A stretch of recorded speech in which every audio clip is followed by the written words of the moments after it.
Bueno, buenas tardes a todos. En representación de la Universidad Industrial de Santander, tengo el honor de presentar a la profesora Solange Roa Fuentes. Ella es doctora y magíster en ciencias en la especialidad de matemática educativa del Centro de Investigación y de Estudios Avanzados del IPN, quien impartirá el minicurso La teoría de Apoe y la construcción de pensamiento matemático. A todos nuestros asistentes les agradecemos y les recordamos que cuentan con la opción de la manito alzada de Zoom.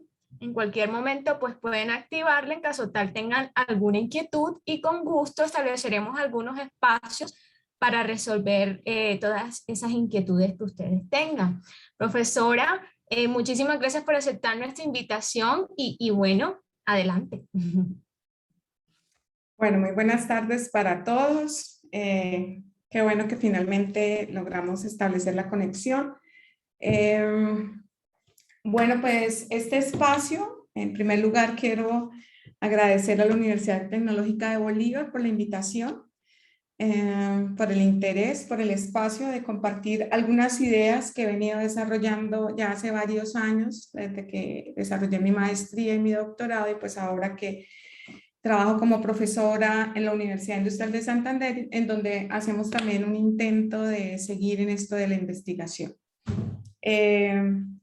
Yo he preparado algunas ideas para compartir. En algunos momentos les pediré como un trabajo colectivo para resolver ciertas situaciones, en otros también espero que logremos como una dinámica de interacción entre lo que yo esté planteando, las dudas que ustedes tengan y por supuesto también la experiencia que han tenido como profesores y como estudiantes, en particular sobre los ejemplos que voy a estar tratando, ¿no? En el resumen decía que me iba a centrar principalmente en los aspectos asociados a los conceptos de la álgebra lineal. Digamos que en México, en Chile y con algunos colegas en Colombia hemos estado haciendo una investigación constante, regular, durante varios años sobre la construcción de los conceptos básicos de la álgebra lineal y como potenciando una línea al nivel de Latinoamérica, que tal vez es una línea más sobre la didáctica del álgebra lineal. Es un poco diferente a lo que conocemos, ¿no? Regularmente como que la didáctica ha estado más asociada a niveles superiores con la construcción de los conceptos asociados al cálculo, pero en realidad en la teoría POE, desde sus inicios hemos trabajado con lo que tiene que ver con aspectos del desarrollo del pensamiento matemático avanzado, entre ellos álgebra lineal, álgebra abstracta, ecuaciones diferenciales, entre otros. ¿Ok? Entonces, por favor, cuando quieran intervenir, sé que Andrea nos va a estar ayudando con la, tal vez la coordinación de esto de las Así intervenciones. es, profe, así es. Yo voy a Ok, estar pendiente tanto del chat como de la opción de levantar la manito y le estoy comentando. ok, les agradezco que me hagan muchas preguntas y que intervengan mucho, como para tratar de hacer este espacio más dinámico y como que seguir trabajando sobre las dudas que van surgiendo en el desarrollo del curso, ¿no? Cuando estábamos en presencialidad, pues es más fácil como a partir de las preguntas que surgen de un día de curso, como darle viabilidad al siguiente día y dinamizar. Entonces, les agradezco todas las preguntas que surjan, inquietudes de hoy, que las puedan dejar en el chat o levantar la mano y plantearlas, y si no las abarcamos hoy, pues muy seguramente en el desarrollo de las siguientes sesiones la vamos a estar trabajando.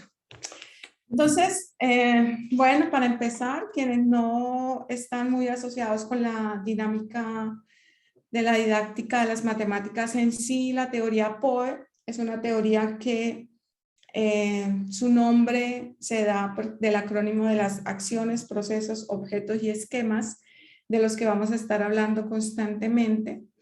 Estas se consideran dentro de la teoría como unos constructos que llamamos estructuras, y finalmente estas estructuras se van a concebir o se logran en la mente de un individuo a través de mecanismos mentales.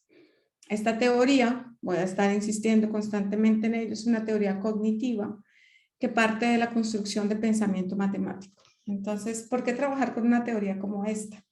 Bueno, pues mi formación ha sido totalmente, digamos, en el pregrado, en una escuela de matemáticas, donde la mayoría de profesores, bueno, o son ingenieros o son matemáticos, ahora tal vez con un énfasis más en profesores que han hecho sus doctorados en matemáticas, pero digamos que no vengo de una escuela de formación propiamente en educación, sino estoy en un ambiente donde constantemente estamos hablando de matemáticas.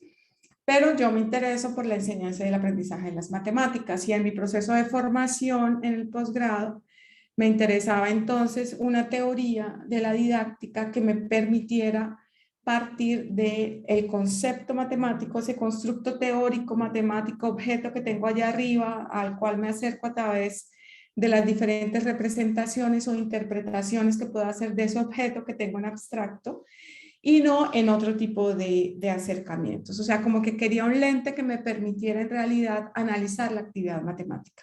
Y eso hace Apoe. Apoe es una teoría que surge a través de la necesidad de un matemático puro, Ed Dubinski. Mañana hablaremos un poquito más de Ed. Ya Ed tiene más de 85 años. Ed Dubinski una vez termina su proceso de formación en matemáticas. Mañana vamos a explorar un poco su página para ver que la producción inicial de Ed es netamente matemática, pero como la mayoría de los matemáticos tiene que ir al aula de clase. Entonces Ed dice, ok, muy bien todo lo matemático, pero ¿cómo hago para que la gente pueda aprender algo? ¿Cómo los puedo apoyar? ¿Cómo puedo apoyar a mis estudiantes para que realmente construyan estos conceptos matemáticos que yo estoy encargado de enseñarles de alguna manera, ¿no? Entonces, lo que hace Ed es empezar a estudiar a Piaget profundamente, la teoría constructivista de Piaget, y encuentra en el concepto de abstracción reflexiva una forma de explicar esa construcción de conocimiento.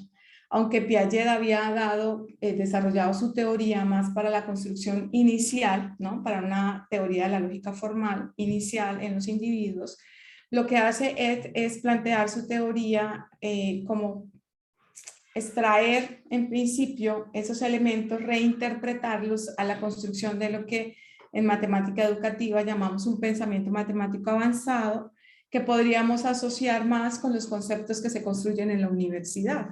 Por eso los primeros trabajos de Apoe vamos a encontrar conceptos de álgebra abstracta, libros de álgebra abstracta, libros de textos sustentados en la teoría Apoe, o sea, que hacen este paso de la acción al proceso, al objeto para, digamos, fomentar la construcción de esquemas. Y es precisamente por el interés de cómo hago para que mis estudiantes hagan esto, ¿no? Entonces es una posición que encuentro muy valiosa, en cierto sentido muy humilde, porque tradicionalmente los matemáticos educativos hemos tenido que luchar con la idea de que para estudiar la didáctica de las matemáticas no es necesario saber mucha matemática. Pero lo que muestra es, a través de su teoría es que debemos saber muy bien y desarrollar y aprender nosotros mucho más allá del concepto, encaminar el concepto para poder en realidad desarrollar nociones tal vez básicas o iniciales en nuestros estudiantes. Esta teoría, por supuesto, por ser una teoría constructivista, parte de la experiencia. Entonces, todo va a estar muy relacionado con el tipo de problemas que yo intento desarrollar en un momento dado. Si mi experiencia con cierto concepto matemático va a ser muy básica, en el sentido de que solamente voy a estar realizando acciones asociadas con el concepto, pues mi experiencia, o mejor, mis estructuras van a ser consecuencia de esa experiencia. ¿Okay? Entonces, un constructo que hemos considerado como el corazón de la teoría,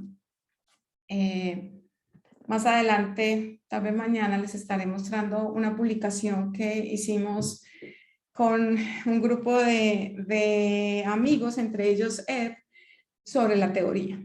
Y en este documento finalmente decimos, bueno, es que el corazón de la teoría es lo que llamamos allí una descomposición genética.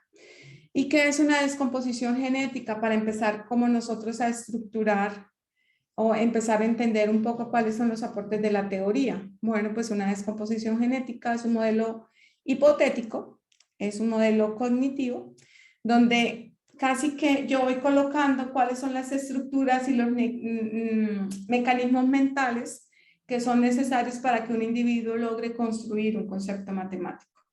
Como esto, desde esta perspectiva teórica, todo está muy condicionado a la experiencia, por supuesto pues, que puede encontrar diferentes descomposiciones genéticas, es decir, diferentes modelos cognitivos que guíen la actividad matemática en el aula de tal manera que yo como profesora pueda diferenciar o pueda identificar qué tipo de actividad matemática pues debo promover en el aula para que mis estudiantes logren construir un concepto matemático de cierta manera. Entonces, por supuesto que las descomposiciones genéticas son elementos súper importantes para el profesor de matemáticas, porque allí yo reflexiono de manera previa qué es lo que quiero que mis estudiantes desarrollen, cómo deben desarrollarlo, qué espero que los estudiantes desarrollen y a través de qué tipo de actividad. Entonces, la elección de los problemas ya no es accidental o ya no está indicada solamente por el libro de texto, el libro guía, sino yo, como profesor investigador, yo digo que todos los profesores que pensamos en cómo aprenden nuestros estudiantes, de alguna manera, cuando damos una clase, estamos en un laboratorio donde yo voy, experimento. Cuando experimento, vuelvo.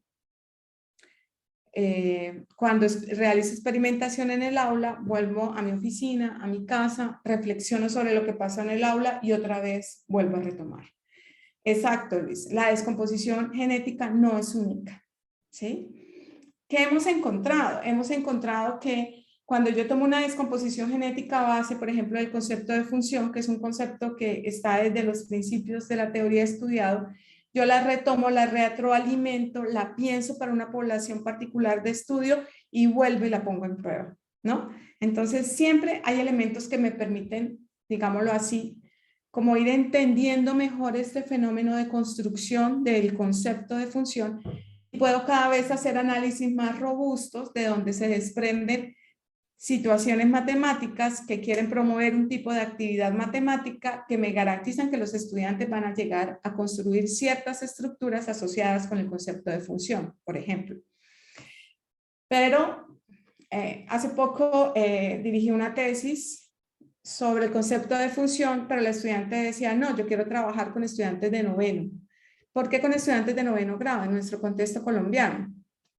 Porque ella decía, después de estudiar la propuesta del Ministerio de Educación Nacional, yo veo que el momento donde se empieza a formalizar la noción de función es el noveno grado. Entonces, desde allí debemos empezar a trabajar. Entonces, lo que ella hace es una reinterpretación de los modelos que habían, de las descomposiciones genéticas previas, y hace una adaptación para estos estudiantes de noveno grado y hace toda una reflexión de cómo esa adaptación puede funcionar para esta población y qué conexiones puede establecer en niveles superiores, teniendo un control de una actividad matemática más enriquecida en el aula que fomente la construcción de las estructuras y los mecanismos mentales tal como los estábamos considerando en la tesis. Entonces, lo que quiero decir con esto es que no son únicas, pueden parecerse, pero siempre podemos adaptarlas a un tipo de población. ¿Ok? Entonces, claro, como va muy de la mano con la experiencia de cada uno, puede ser que yo, por ejemplo, cuando yo digo función, algo se activa en la cabeza de todos los que estamos reunidos aquí. De las 37 personas, algo se activa. Si es un estudiante de 11, puede pensar en las funciones continuas, ¿no? Esas suavecitas que ha visto en su clase. Si es un estudiante que está en un nivel de estudiante de cálculo 1, más o menos, cálculo 1, cálculo 2, bueno, funciones que ya no son todas continuas, que no son. Si es un estudiante de matemáticas o si es un matemático, pues la función va mucho más allá, incluso funciones que no se pueden representar gráficamente, en el plano, etcétera, ¿no? Pero como que cada vez yo puedo ampliar más mi visión de lo que es la función. Por supuesto, totalmente condicionado a mi experiencia con la función. ¿Ok? Entonces, las descomposiciones genéticas van a ir muy de la mano con vamos a decirlo así, las estructuras previas que yo he logrado construir, ¿no? Por ejemplo, cuando yo digo función, he trabajado tanto en la transformación lineal que no puedo dejar de pensar en la transformación lineal, ¿sí? Pero si nunca has establecido esa relación, ¿qué cuento? O sea, la transformación lineal es otra cosa y la función es otra cosa. Entonces, por supuesto que tenemos diferentes descomposiciones genéticas. En ese sentido, insisto, aunque tomamos análisis hipotéticos previos o análisis que ya han sido validados, pues siempre ponemos en juego las características de la población con la que vamos a trabajar. ¿Okay? Muy bien. Entonces, hay unos elementos, por ejemplo, que vienen a entrar en juego cuando estamos diseñando tareas matemáticas que están, digamos, pensadas desde la perspectiva de la teoría POE. Por un lado, pues ponemos en juego nuestra experiencia, no solamente como profesores, sino como investigadores y también como estudiantes. Todos decimos, no, cuando yo era estudiante no aprendí casi nada de lineal, la transformación lineal no solamente era como que cumpla dos ecuaciones, nada más, siempre fue algo muy raro que estaba como muy lejos de lo que yo podía construir en ese momento. Y luego uno dice, no, pero cuando tuve que enseñar el concepto, pues me tocó aprender, me estudié este libro, primero mi libro más fácil, lo usé 3 veces y luego dije voy a cambiar de libro, luego dije voy a llevar otros problemas y así, ¿no? Como que esa experiencia de construcción personal del concepto, por supuesto que se vuelve un insumo para desarrollar la descomposición genética. El conocimiento de la teoría POE, por supuesto que estudiamos a POE de forma abstracta, es decir, cuáles son sus constructos, qué nos ofrece, cuál es su método de estudio, cómo podemos concebir la construcción de conocimiento matemático desde esta perspectiva teórica en particular, y a partir de ella, ¿sí? Pues entonces podemos lograr, yo digo, la teoría funciona como una lupa, ¿no? Voy a hacer ahí como ese, detenernos un poquito ahí. Entonces, cuando tú estás en el aula de clase, estás enseñando a tus estudiantes, estás construyendo conocimiento con ellos, acompañándolos en la construcción de conocimiento, no puedes ver todo lo que hay dentro del fenómeno. Pueden haber aspectos didácticos, aspectos asociados a la epistemología de los conceptos que estás construyendo, pero también puedes visibilizar aspectos de concepciones sobre el aprendizaje, sobre la matemática mejor. Concepciones en tus estudiantes que tienen que ver con las emociones que despierta la construcción de conocimiento, la emoción que despierta el hecho de que estemos trabajando álgebra lineal donde no entiendo nada, por ejemplo, ¿no? Todos esos elementos se ponen en juego. El estado de ánimo que tengo hoy, el concepto, el profesor, la clase, el salón, la institución, etcétera, etcétera. Entonces, cuando te fijas en una teoría, cuando te paras, tomas una postura teórica, de alguna manera lo que haces es de todos esos problemas, selecciono una lupa que me permite analizar una cosa. Entonces, la teoría te va a permitir analizar todas aquellas estructuras, mecanismos que desde la cognición, desde cómo el estudiante está acercándose a la construcción de los conceptos, se pueden poner en juego en un momento dado. ¿Okay? Por supuesto que investigaciones realizadas de manera previa, cuando yo investigo, bueno, voy a mirar qué hay sobre la transformación lineal, qué se ha dicho sobre el aprendizaje y la enseñanza del concepto de función o sobre el objeto matemático que yo defino que quiero estudiar. Entonces, tener toda esa perspectiva de investigaciones previas desde la didáctica de las matemáticas, pues me permite entender cuáles son las posibles dificultades con las que me voy a encontrar, qué reportes tenemos, qué investigación se ha realizado sobre por qué los estudiantes tienen un nivel de comprensión sobre un concepto específico. Todos estos elementos pues se van a poner en juego en esa descomposición genética, que como lo decía en últimas hemos llamado el corazón de la teoría. Además de esto, tomamos en cuenta el desarrollo epistemológico del concepto. ¿Alguna perspectiva epistemológica que podamos encontrar que ya esté dada, ¿no? Sobre cómo la humanidad construyó el concepto, que hoy conocemos ya sea como espacio vectorial, como transformación lineal, como función de dónde surge? En algunos casos, incluso en tesis de doctorado, lo que podemos percibir es que en muchos de los casos de los trabajos de doctorado, encontramos que los estudiantes han realizado su propio estudio epistemológico como parte de su tesis.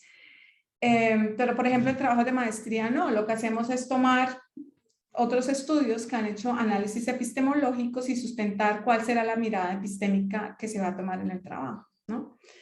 Esto, por supuesto, nos hace pensar en tipo de tareas, en contextos que pueden dar paso al estudio de los conceptos, en cómo puede surgir en diferentes aplicaciones, por supuesto, dentro de la misma matemática, o en algunos casos fuera de ella, pero cómo nosotros podemos como enriquecer la perspectiva respecto al diseño de situaciones. ¿Okay?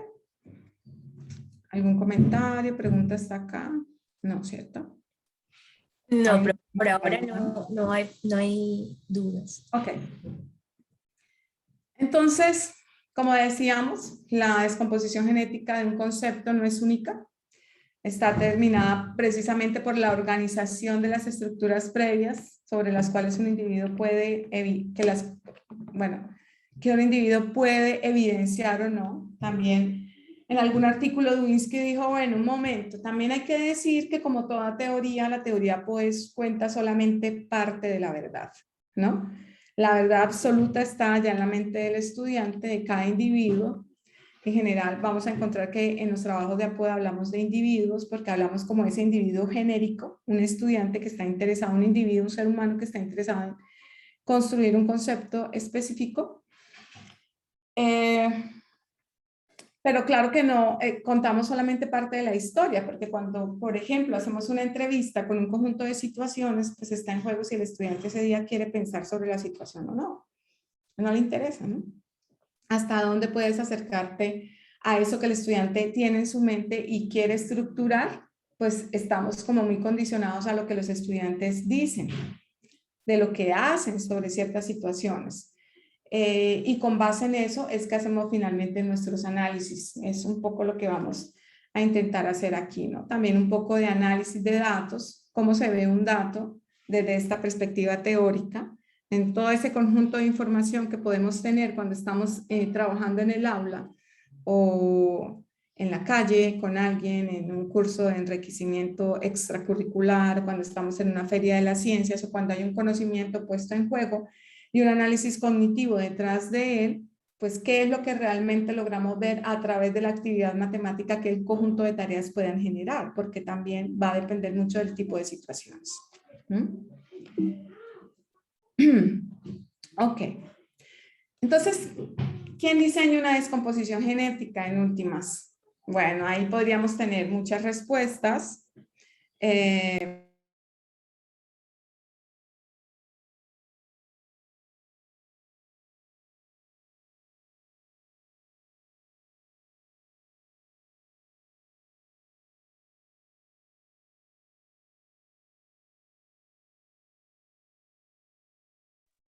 Ok, entonces en últimas, ¿quién diseña una descomposición genética?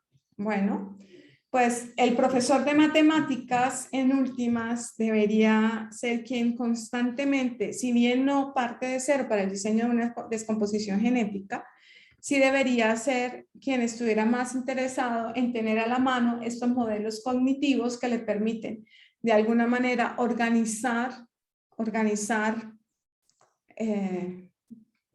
como un camino de construcción del concepto que le permita a los estudiantes no solamente desarrollar ese momento en sí, el concepto, sino la manera como el profesor concibe que ese concepto se va a desarrollar más adelante. Esto es fundamental, porque es aquí donde el profesor de matemáticas puede, de alguna manera, dejar a un lado este hecho de cómo aprendí, cómo me enseñaron, qué tipo de problemas resolví y pensar mejor en cuál sería el ideal, por ejemplo, de construir el concepto de función para que mis estudiantes que viven esta experiencia en esta aula puedan continuar estructurando esa noción de función en, digamos, contextos más avanzados. Es decir, si estamos hablando de acciones, en principio, si una acción es simplemente tomar un elemento del dominio y calcular su imagen, digo simplemente, pero eso tiene su nivel de complejidad, es como esa acción puede evolucionar más adelante de tal manera que yo ya no veo la función solamente a través de una visión dinámica como una relación que se establece entre dos conjuntos, sino ahora, no sé, se me ocurre, puedo ver la función como un elemento de un espacio vectorial. Pero ya no veo la función, insisto, ¿no?, centrada en el conjunto de llegada, el conjunto de salida, una relación que cumple una condición, sino ahora la veo como una forma estática, como un objeto sobre el cual puedo aplicar operaciones. Puedo tomar dos funciones que están dentro de un espacio definidas en... puedo definir el conjunto de... Puedo definir una transformación lineal del conjunto de funciones en el mismo, de tal manera que puedo operar ciertas funciones, obtener nuevas funciones a partir de la suma de funciones, tal como la conocemos, o por ejemplo, y además a través de la composición, ¿no?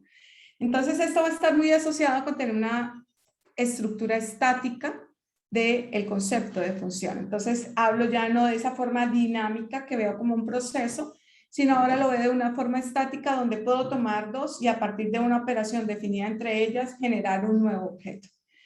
Si me quedo viendo siempre el concepto de forma dinámica como una relación, es muy difícil que los estudiantes o con nosotros mismos, yo digo estudiantes, estoy hablando de todos los que estamos aquí, de todos nuestros estudiantes, nuestros compañeros, va a ser muy difícil que nosotros logremos tener una estructura estática y podamos generar nuevas funciones o podamos generar, por ejemplo, nuevas transformaciones lineales. ¿Cómo se logra eso? Bueno, pues porque hay modelos cognitivos que van guiando esa actividad matemática. No es accidental. Por ejemplo, con el concepto de transformación lineal, vamos a ver cómo nosotros nos encontramos en los libros de texto con dos definiciones, generalmente.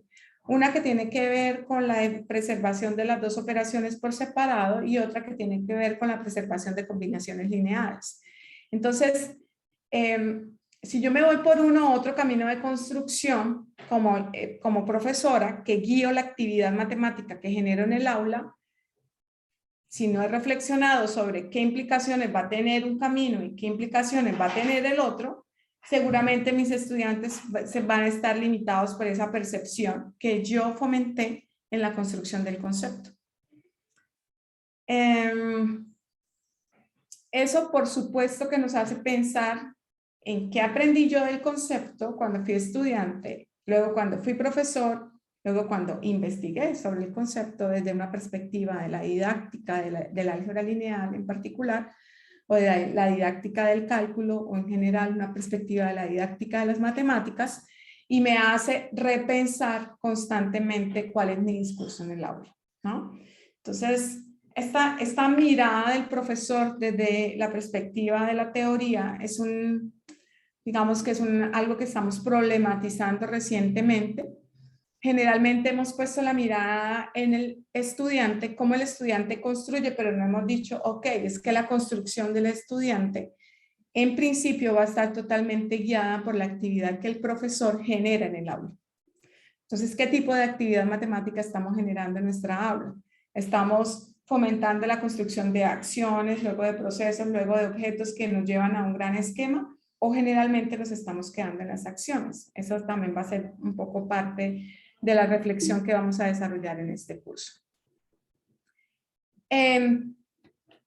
Particularmente vamos a analizar con un poco de profundidad esta descomposición genética que aparece acá. Esta es el resultado de varios años de trabajo donde esos elementos que yo mencionaba inicialmente sobre la experiencia como profesoras, como investigadoras, la experiencia leyendo diferentes perspectivas de la didáctica del álgebra lineal sobre cuáles son las dificultades asociadas a la construcción del concepto de transformación lineal, haciendo un estudio, o mejor, analizando estudios epistemológicos que están asociados con la naturaleza unificadora y generalizadora del álgebra lineal, que se da a través del concepto de espacio vectorial. Pues, ¿cómo esto se concibe, ¿no? Además, hay un elemento que no he mencionado, que es el análisis de libros de texto. que también resulta ser fundamental. Fíjense que en muchos casos la actividad matemática del aula no la rige el profesor, la rige el libro de texto. Ajá. Y somos como, en principio, como estamos muy dependientes de lo que propone el autor del libro de texto y pocas veces cuestionamos lo que se propone allí. ¿Cuándo lo cuestionamos? Cuando decimos, esta perspectiva inicialmente me sirve, pero no es suficiente. O decimos, no, esta perspectiva inicial no me va a permitir que los estudiantes puedan evolucionar de tal manera el concepto que puedan asociarlo, por ejemplo, con la base. O esto no me permite, esta definición no me permite asociar el concepto con la función. No me permite asociar el concepto con qué, para dónde va el concepto y de dónde viene. Entonces, claro, la construcción de conocimiento matemático desde la perspectiva de la teoría POE está condicionada por la cantidad de relaciones que yo logro establecer entre los diferentes conceptos.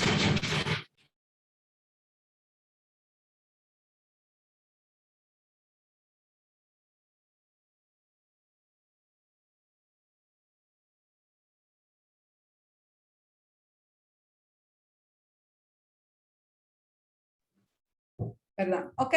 Entonces, como que esos elementos, lo que hemos visto también haciendo investigación con APOE es que, por ejemplo, algunos libros de texto respecto a la transformación lineal, voy a seguir usando ese ejemplo en principio, cuando presentan la transformación lineal como una función entre espacios vectoriales de dimensión finita que preserva dos operaciones, la suma vectorial y el producto por un escalar,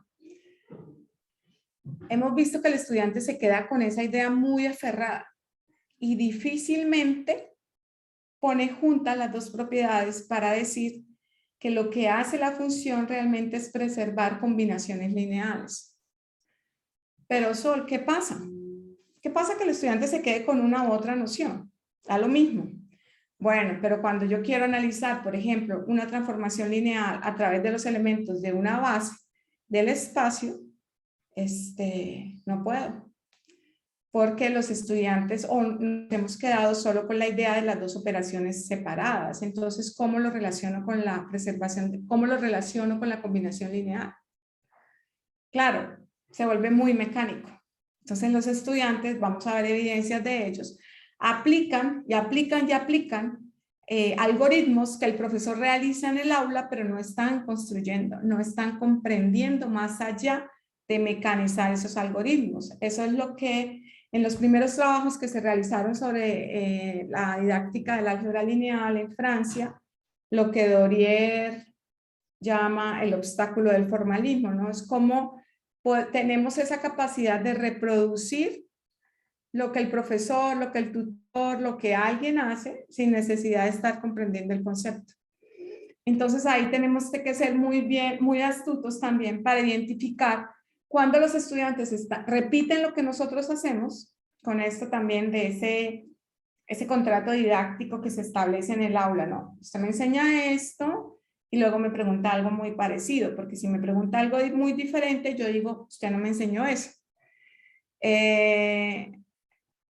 Entonces es cómo nos cuestionamos también sobre no solamente el momento en que estoy construyendo un concepto, un teorema, un resultado, una noción matemática, sino las implicaciones que va a tener esa forma de aprender. ¿Sí? Las limitaciones, cómo lo va a poder potenciar o cómo no. Pongamos otro caso así, fácil también. Por ejemplo, cuando yo digo derivada y estoy pensando en un curso de cálculo 1. Los estudiantes generalmente asocian esto de la derivada con los métodos de derivación, pero difícilmente podemos ver que la derivada es una función. Y entonces cuando empezamos a caracterizar también la derivada a partir de todos estos elementos, de que la puedo graficar, de que puedo irme hacia atrás y encontrar cuál es la función que derive, etcétera, etcétera, etcétera, pues hay dificultades porque para los estudiantes la noción de derivada está asociada al método. O sea, derivación, y una vez piensan en suma, producto, cociente, ¿cómo derivo? ¿Sí? Creo que aquí hay una pregunta en el chat. Es un comentario, parece. Considero que el Sí. problema es que en matemáticas no se le da mucha importancia al qué, sino al cómo. Ajá, sí, constantemente estamos pensando en eso, ¿no? Eh, y también como que yo digo, hay cosas que se ponen de moda en el momento que uno las está pensando. Entonces, creemos que cualquier situación que el profesor pone en el tablero se tiene que poder resolver a través de lo que me acabo de decir.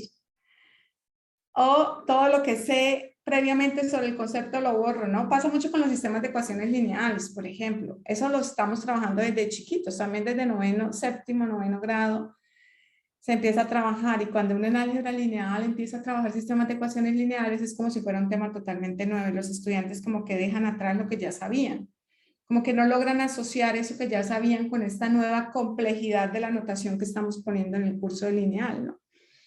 Entonces, también yo creo que también como el por qué se hacen las cosas.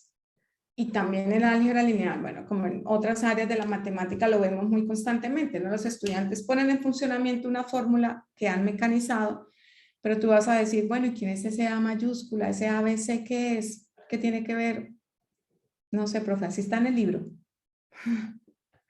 Entonces, este, pues esos son asuntos que cuando estamos en el contexto de la didáctica de las matemáticas y en particular desde la perspectiva POE, vamos a estar poniendo en juego. ¿Ok? Ajá.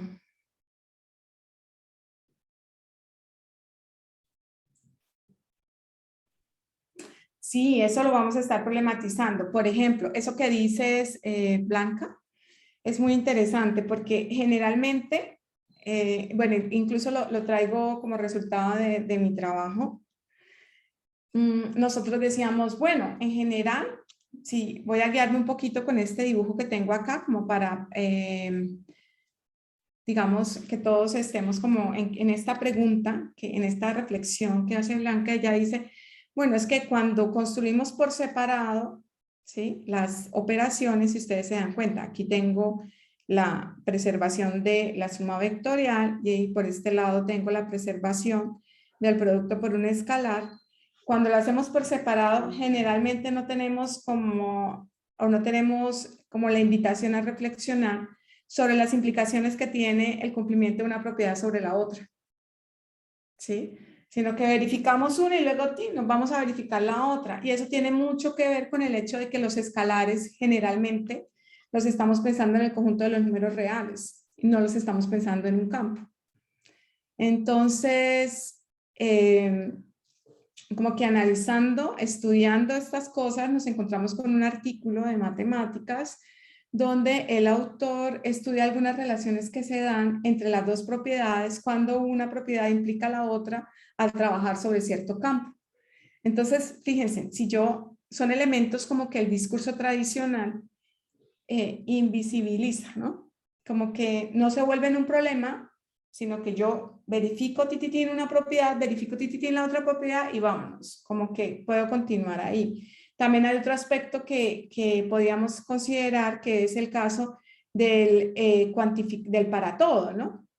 Porque los estudiantes en algunos trabajos que hemos hecho, por ejemplo, consideran que si las propiedades se cumplen o se preservan para casos particulares del espacio vectorial, eso implica que la función es una transformación lineal. Entonces, de alguna manera, cuando yo pienso en ese modelo cognitivo que va a guiar la actividad matemática que yo logro desarrollar en el aula, de alguna manera todo esto se empieza como a decir, wow, sí, es que es mucho más que verificar un par de propiedades. Incluso en un trabajo que realizamos en Chile, los estudiantes decían, no, profe, pero es que yo pensé que yo había aprendido el concepto. O sea, a mí la materia me quedó en no sé cuánto, ellos usan un rango de notas muy diferente al nuestro. Me quedó en no sé cuánto, era una muy buena nota, pero los 5 problemas que usted me ha planteado no los he podido resolver. ¿Por qué? Entonces, otra vez, ¿no? Como plantea Dwinsky, a partir de las ideas de Piaget, pues somos resultado de la experiencia. Si yo nunca planteo una situación en el aula, como lo plantea Blanca en este caso, ¿qué implicaciones tiene el cumplimiento de una propiedad sobre la otra, sobre el cumplimiento de la otra? Pues simplemente nunca genero esa reflexión. Y así haya tenido un tipo de experiencia con el concepto, pues no voy a tener una acción inmediata para resolver, voy a tener que pensar, voy a tener que estudiar, voy a tener que preguntarle a un amigo. Yo les digo a mis estudiantes, cuando ustedes vean que yo resuelvo un problema de uno en el salón, es porque lo he resuelto 50 veces, 100 veces. Eso ya no es un problema para mí. Ahí les estoy mintiendo. Porque resolver un problema, cuando yo me enfrento a un problema, realmente les tengo que decir en la clase, no sé cómo se hace. Y los estudiantes, uy, profe, ¿usted no sabe? No, no sé cómo se hace. Me toca preguntarle a un amigo, me toca leer un libro, me toca investigar, etcétera, etcétera. Esa es la verdadera actividad matemática. Entonces, claro, como estamos también como forjados ahí, rígidos con que el profesor todo lo sabe, pues pareciera que la actividad matemática está más centrada en qué hago, lo hago y listo. No tengo que pensar, el profe me dijo qué debía hacer. Eso también, digamos que este tipo de reflexiones a partir de la descomposición genética también ha sido clave para fomentar un tipo de reflexión más profunda sobre nuestro papel en la construcción de conocimiento matemático de nuestros estudiantes. Creo que quiero dejar hasta aquí hoy con esta imagen donde está la descomposición genética.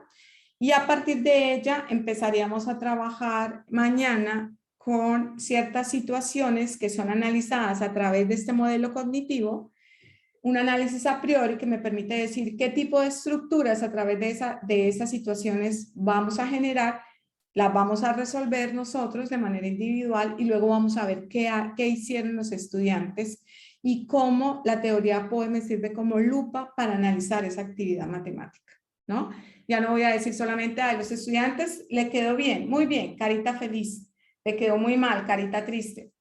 No, tengo que explicar por qué los estudiantes hacen lo que hacen. ¿Qué es lo que los motiva a hacer lo que hacen? Y cuál es la experiencia que están teniendo con el concepto que los lleva a hacer lo que hacen. Entonces, por supuesto que ahí nosotros como profesores, desde una perspectiva de investigadores en el aula, con el aula como un laboratorio de clase, vamos a tener que ampliar nuestra visión, ¿no? Sí, les voy a compartir, voy a pasarle a los organizadores el PDF de nuestro libro y un par de artículos, se los voy a pasar ahora mismo en un correo, que podría tal vez, no sé si sea fácil en este momento compartírselo también a los participantes del curso, para quienes estén interesados puedan avanzar más y puedan como también ayudarme en el curso. ¿Les parece? Claro, claro que sí, profesora. Nosotros entonces vamos a estar atentos a Ok. los materiales para reenviárselo a sí mismo a nuestros asistentes. Entonces, bueno, quiero agradecerle muchísimo. Disculpa, por aquí están preguntando si los links son los mismos para Ah, mañana. sí, sí, sí, Ok. así es.